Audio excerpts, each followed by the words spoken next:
నిన్నిక్కడికి రప్పించిందే నీ లవరు, అలాగే నన్ను కూడా ఇక్కడికి రప్పించింది నీ లవరే.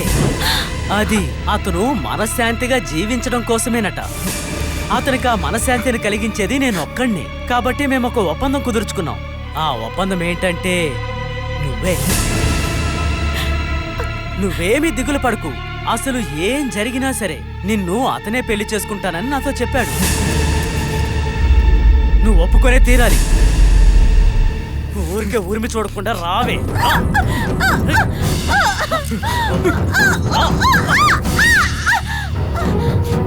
ఏ పిల్ల, ఇంతకు ముందు నువ్వు నా చేతికి చిక్కినప్పుడు నీ లవరొచ్చి నిన్ను కాపాడి తీసుకెళ్ళాడుగా.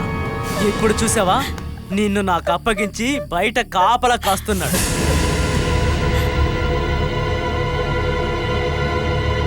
ఏమిటి ఆలోచిస్తున్నావు? నువ్వు ఒప్పుకొనే తీరాలి. అతను నన్ను ఎంతో ప్రేమిస్తున్నాడు, ఎప్పటికీ మోసం చేయలేడు. అతని కోసం నేను ఏవైనా చేస్తాను, కానీ కాస్త సమయం కావాలి. రెడీ అవ్వాలా? వెళ్ళి రెడీ అవ్వు. ఏ అమ్మాయి అయినా మనసు మారడానికి టైం పడుతుంది. నువ్వు తెలివైన దానివి. నీకోసం వినయ్ రెడీ చేసిన రూమ్ అక్కడుంది, అక్కడికి వెళ్ళి రెడీ అవ్వు. అక్కడే జరగాలి మన శాంతి ముహూర్తం. ఇక్కడికి రా.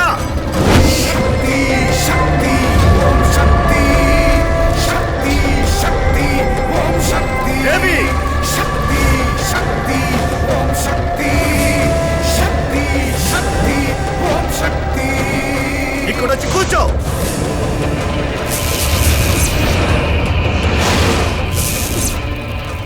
ఏంటి, నన్ను ఎదుర్కోవడానికి సిద్ధంగా ఉన్నావా? ఎన్నో ఏళ్లు బంధించబడి ఉన్న నిన్ను రక్తం సమర్పించి బయటికి తీసుకొచ్చిన నాకు నిన్ను మళ్ళీ బంధించడం సాధ్యమవుతుంది. వద్దు, ఆవేశం వద్దు. నా కూతురి శరీరంలో నుంచి వచ్చి కూర్చో. నా ముందున్న ఈ రాయిలోకి రా. రా.